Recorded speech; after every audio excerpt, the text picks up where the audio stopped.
Orang miskin biasanya rasis terhadap satu sama lain. Itu mendingan belajar ngomong dulu deh. Kita nggak tahu kamu hebat ekonomi atau enggak. Kita nggak tahu kamu memang jago seperti omonganmu atau enggak. Tapi yang jelas, apa yang sudah kamu omongin, yang sudah keluar dari mulut, itu nyebelin banget. Ciri-ciri orang miskin versi anak Menteri Keuangan Purbaya yang kayaknya lebih paham daripada kita yang ngadepin tiap hari harga bensin, beras, sama cicilan. Ngomong harta nggak dibawa mati, tapi lupa ya, harta negara yang dikorup sama pejabat-pejabat tuh sering bikin rakyat mati duluan gara-gara nggak bisa makan. Akhirnya Pak Menteri Keuangan, Purbaya Yudisadewa, pertama kalinya merasakan tekanan besar dari masyarakat, setelah baru beberapa jam menjadi menteri, yang mana statementnya dianggap blunder, tentang 17+8 cukup memantik amarah dari semua pihak. Dan itu menjadi pelajaran besar bagi beliau, dan dia mengaku ke depan akan sangat berhati-hati dalam berbicara. Kalau waktu ketua LP saya katanya ngomongnya kayak agak koboi, sekarang nggak boleh saya baru merasakan dampaknya, rupanya beda. Jadi sekarang saya akan stick ke pidato yang sudah disiapkan oleh staf saya di sini, Pak. Jadi nggak ada session bebas lagi. Pak Menteri, boleh koboi tapi ada isinya. Siap.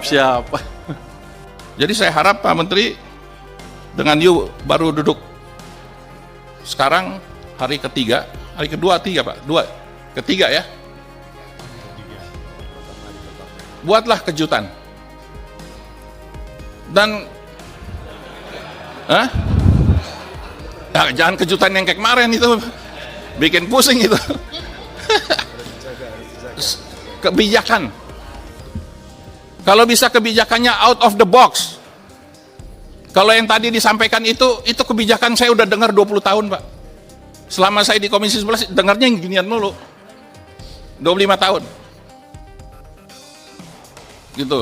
Kalau ada satu hal yang aku boleh usulin buat para pejabat, siapapun yang diminta untuk ngurusin urusan-urusan rakyat, itu mendingan belajar ngomong dulu deh. Kita nggak tahu kamu hebat ekonomi atau enggak. Kita nggak tahu kamu memang jago seperti omonganmu atau enggak. Tapi yang jelas, apa yang sudah kamu omongin, yang sudah keluar dari mulut, itu nyebelin banget. Pertama, soal bahwasannya gerakan 17+8 itu adalah gerakan cuma sebagian kecil atau cuma sedikit daripada rakyat Indonesia. Itu yang pertama tuh. Yang kedua, kata-kata bahwasanya karena masih ada keperluan. Once ditingkatkan ekonominya, once mereka udah nanti sibuk kerja dan sibuk cari duit, mereka nggak akan mau lagi untuk melakukan aksi atau demo misalnya. Jadi gini teman-teman sekalian ya, apa yang keluar dari mulut itu semua dari sini. Mau tahu apa yang dipikirin? Yang aku kasih tahu. Yang dipikirin adalah kita semua melakukan ini semua karena kita miskin. Karena soal duit. Mungkin dia mau nyamain semua orang kayak dia, mikirnya duit. Itu yang pertama. Yang kedua, yang dia mau kasih tahu adalah bahwasanya semua ini yang kita buat ini, semua itu adalah nggak penting karena cuma sebagian kecil. Pertanyaannya, kalau bagi dia ini adalah sebagian kecil, maunya seperti apa? Pertanyaannya lagi adalah, kalau memang sebagian besar rakyat udah bergerak, berarti udah telat kali.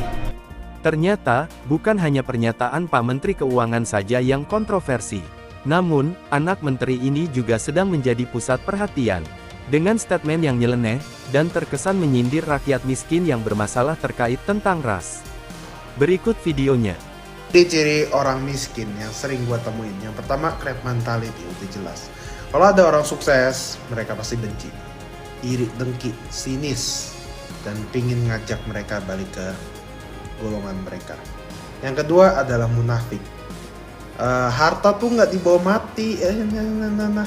Tapi kan bisa harta dibawa mati, di Islam aja bisa kok disumbangin caranya. Nah itu munafik yang kedua. Yang ketiga itu rasis. Orang miskin biasanya rasis terhadap satu sama lain. Lo kalau misalnya ke BCA prioritas nih, kayak gue nih BCA prioritas ya, kartu gue ya. Lo kalau datang ke kantornya, Lu nggak peduli orang tuh mau kulit lu ungu kek, hitam kek, matanya melotot, sipit, nggak peduli mereka. Mereka peduli ya hanya pelayanan. Dan yang terakhir, yang paling susah dibasmi adalah mental ngemis. Mimin heran dengan pola pikir anak ini. Kenapa dia katakan orang miskin biasanya bermasalah dengan ras?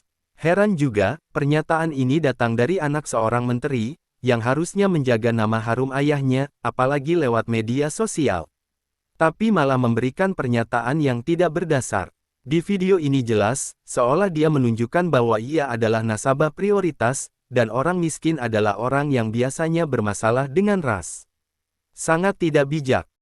Rapatnya dengan Menteri Keuangan berapa ratus hari dalam setahun. Kenapa tidak pernah mempertanyakan itu? Jadi dua sisi mengetatkan kebijakan kita. Bank naruh uangnya di bank, padahal uang kita banyak. BI menyerah sampai 800 triliun, pemerintah pada satu titik sampai 500 triliun atau lebih di bank sentral. Sistem kekeringan. Yang Bapak-Bapak rasakan adalah yang kemarin demo itu karena tekanan berkepanjangan di ekonomi, karena kesalahan kebijakan fiskal dan moneter sendiri yang sebetulnya kita kuasain. Yang jadi pertanyaan saya kan, di sini Komisi 11 rapatnya dengan Menteri Keuangan berapa ratus hari dalam setahun. Kenapa tidak pernah mempertanyakan itu? Dan sekarang saya datang ke sini tiba-tiba, udah semuanya pertanyaan banyak sekali yang harusnya sudah putus pada waktu itu. Tapi nggak apa-apa. Jadi ke depan yang saya lakukan adalah memperbaiki itu sebelum merubah yang lain-lain. Struktural lain kita bisa rubah, tapi quick win-nya di situ. Saya akan balik kondisi yang memburuk karena langkah kita sendiri. So gimana? Ya paling bagus kan percepat belanja anggaran. Oke, belanjanya cepat-cepat. Tapi yang kita tahu itu nggak semudah membalik tangan. Saya pernah tanya Pak Jokowi dulu waktu saya di sana, Pak, balikin uangnya ke sistem. Loh, apa bedanya? Kan nggak bisa belanja juga. Pak, kalau uang Bapak ditaruh di BI, dosa Bapak dua. Satu, Bapak nggak bangun ekonominya. Yang kedua, sistem kering, nggak bisa bangun juga. Jadi kalau balikin ke sistem perekonomian, ke bank, himbara misalnya, dosa Bapak tinggal satu, yaitu satu yang nggak bangun aja, tapi ekonominya bisa jalan. Kalau itu yang dimanfaatkan adalah real sector. Ciri-ciri orang miskin versi anak Menteri Keuangan Purbaya yang kayaknya lebih paham daripada kita yang ngadepin tiap hari harga bensin, beras, sama cicilan. Yang pertama, crab mentality, udah jelas. Kalau ada orang sukses, mereka pasti benci, iri, dengki, sinis, dan pingin ngajak mereka balik ke golongan mereka. Oh, jadi kalau rakyat ngeluh, harga naik, dianggap iri sama pejabat dan keluarganya biasa makan di resto mahal tiap hari. Yang kedua adalah munafik. Harta tuh nggak dibawa mati. Nah, tapi kan bisa harta dibawa mati. Di Islam aja bisa kok disumbangin caranya. Ngomong harta nggak dibawa mati, tapi lupa ya, harta negara yang dikorup sama pejabat-pejabat tuh sering bikin rakyat mati duluan gara-gara nggak bisa makan. Ketiga, itu rasis. Orang miskin biasanya rasis terhadap satu sama lain. Lo kalau misalnya ke BCA prioritas nih, kayak gue nih BCA prioritas ya, kartu gue ya. Lo kalau datang ke kantornya, lo nggak peduli orang tuh mau kulit lu ungu kek, hitam kek, matanya melotot, sipit, nggak peduli mereka. Mereka peduli ya hanya pelayanan. Lucu juga ya, yang sering bawa isu perbedaan kan justru elit politik pada saat kampanye. Kenapa tiba-tiba rakyat yang itu rasis? Dan yang terakhir, yang paling susah dibasmi adalah mental ngemis. Rakyat minta bantuan sosial, dibilang pengemis. Itu pejabat bebanin biaya hidupnya pakai uang pajak rakyat, apa namanya? Jadi sebenarnya siapa yang miskin? Rakyat yang susah cari makan atau empati pejabat dan keluarganya?